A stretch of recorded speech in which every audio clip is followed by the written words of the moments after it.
mostly on what their defense is doing, but and a little bit of him. A lot of their offense as well. Just you impressed? It seemed a lot of decision making on him, and seems to have responded pretty good. And you can tell he's a passionate guy about becoming a good quarterback.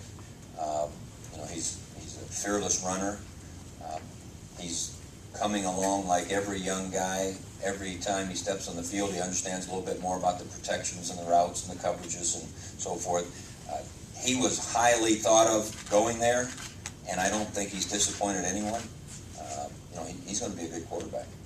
This is the start of the last conference season under the current Big Ten setup with Nebraska coming in next year. I know you can't control anything, and play doesn't affect week to week, but will you miss anything about the way it is now, that it's 11 teams and one big group, it's not two divisions? I mean, it's not going to be a little different down the line. Will it really feel much different? I'm not that nostalgic a guy, because whatever the schedule is next year, that's what I'll enjoy. You're right, I haven't given it any thought. I'm sure we'll all be excited as we go into the 2011 season talking about a goal being going to the Big Ten championship game.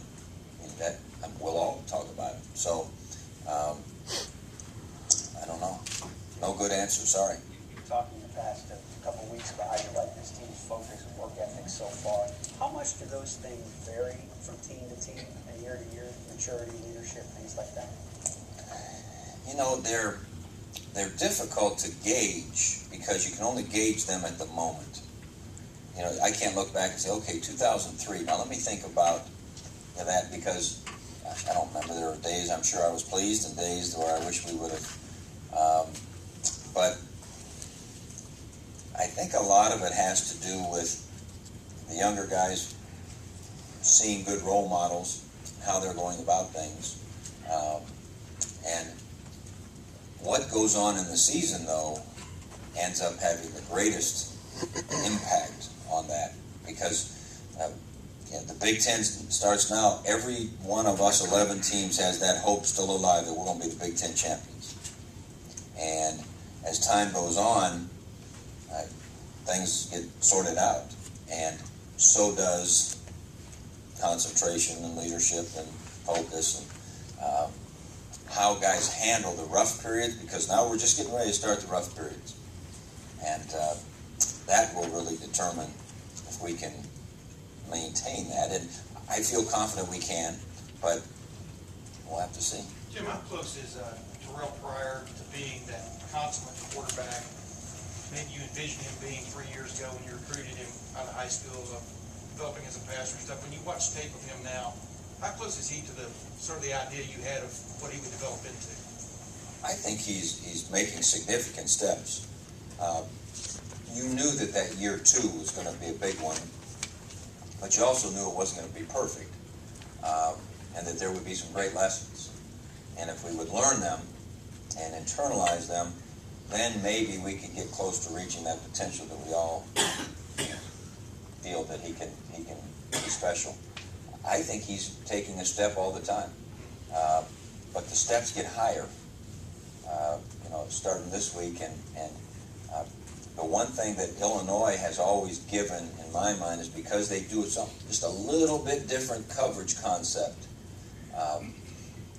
We really didn't have to face that last year because it was just a monsoon, and it wasn't so much the throwing, but the catching was hard. And so we ended up throwing the ball, I think, 13 times. We only threw it twice in the first half because, it wasn't worth trying.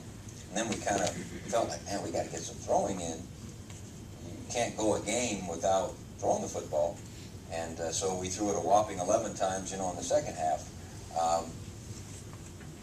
But this will be a good challenge for him to face conceptually, a little bit something different.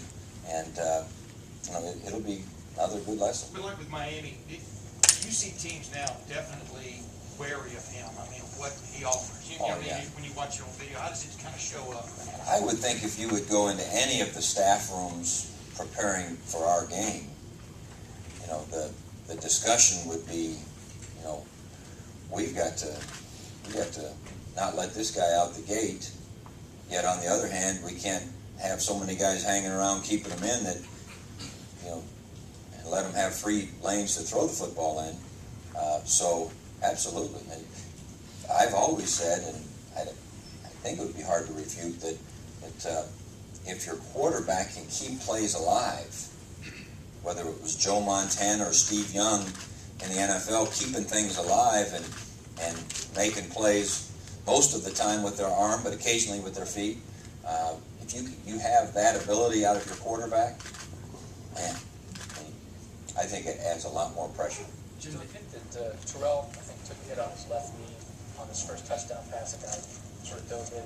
Was in the moment, were you worried about that as that happened at all when you saw that? And as he progresses as a quarterback and maybe hangs in and keeps looking downfield, and we've seen that he can escape from pressure, but is that part of the growth too, hanging in, maybe taking a few more hits? I mean, hitting the quarterback is part of the game, obviously, but hanging in and taking a shot as you deliver a pass down the field, will he do that more as he grows? Well, I was following the flight of the ball more, but then I saw him, on the ground, and he was up pretty quick, so I can't say that I went through a whole bunch of concern.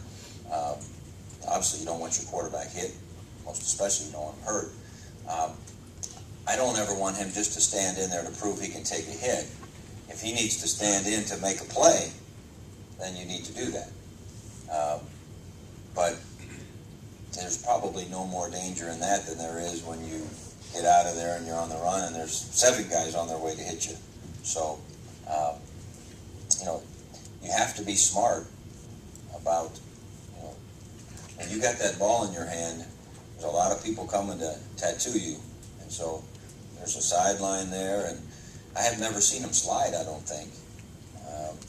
But that'd be a long slide. He'd probably slide about 4 yards. Would you want him to work that into the car? We haven't ever drilled it. No.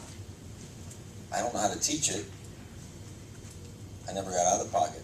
Playing all about that hit, though, after you saw it on video and stuff, did it bother you at all? No, I don't think it was, it was not. It's kind of like The guy did an inside move, and, Mike kind of pushed him, and it was kind of a falling thing. It was not any blatant or. I didn't think Jermail's late, thing was, that much of a, it certainly wasn't a blatant thing, and it wasn't, but, you got to make snap decisions when you're calling things or looking at things. But no, it wasn't at all. You talked about how much respect you have for Illinois and coaches and what they're doing. Just in the lessons that you learned last year, do you think, harkening back on that Purdue trip, an early season trip kind of similar to this, will help these guys focus and take this challenge as seriously as possible? We won't talk about Purdue. You would hope those that, boarded a bus and, headed to the airport to do that would, still have the understanding very deep in their soul that you better be prepared when you're on the road. But our focus will be, simply on here's what we think Illinois is going to do. They've had 2 weeks to prepare some other things. You're going to have some adversity. You're not going to have that crowd there to help you through it. So you better play as well or better than you've ever played this year if you want to be successful. Jim, why is it you think that Illinois seems to play extremely well against Ohio State? I know that they're in the same conference, but sometimes maybe the talent level might not be even, but they still seem to play on even terms. Yeah. I remember when I was an assistant coach here. We had some wild games. We were down 24-7 and won. We lost a tough one there. Yeah, Fire Shoe game. The year before, we lost a tough one there, and they won the conference. And Illinois is a good program. They've got a big state to recruit from. Their proximity to good football in the Midwest is good. They've done a great job, and I think they've got 16 Florida-Georgia players, which is great football talent. They've got 11, I think, from D.C., Maryland, and some of their best players are from D.C., Maryland. And then they've got the whole Midwest. They've got, I think, 10 or so players from Ohio. So Illinois is going to be good. And, the facts prove that. Justin Green is one of their starting corners. I know he originally committed to you guys. because he wanted to play running back, and here he is starting at corner. It's kind of not fair, is it? Yeah, I'm curious to get your thoughts on that. He's supposed to be playing corner for us. Yeah. Nah, he's a great kid. And what are you going to do? You make decisions and handle the adversity and deal with what comes your way, and that's obviously what he's doing. And he's got great speed out there. He's got all the things that you would love to have in a corner. And he had an interception in the game Saturday, or 2 Saturdays ago against Northern Illinois. That spectacular play, but he landed out of bounds. He's a talented kid, and it is what it is, I guess. If you guys were just up front with him, you think you're going to be a defensive back? Is that pretty much how it worked out? That you told him that you thought he was going to be a defensive back in college? Jim, after Saturday's game, Brian, which kind of implied that you thought that perhaps Ohio State passed a little bit more when the lead had got to be 30 or 40 points than it should have. I just wondered if, is that anything that you review? Do you think at all that you piled on? Or? Well, I'll say this. We did take the opportunity for our second-team quarterback to get some throws, which we have to make decisions based upon what is best for our team. Did I wish for us to hit a 67-yard touchdown run? Probably would have gotten more use out of a 9-play drive, averaging 5 yards a play, as far as numbers of reps and all those things. But it happened the way it happened. I think when the score got up there pretty high, there was 9:35 left in the game.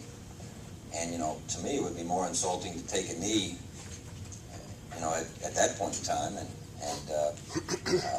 But again, I'll say this, I think Eastern Michigan's coming along. I think they're going to be, a much better football team. You can see some good young guys. And do I like the fact that the score ended up what it did? No.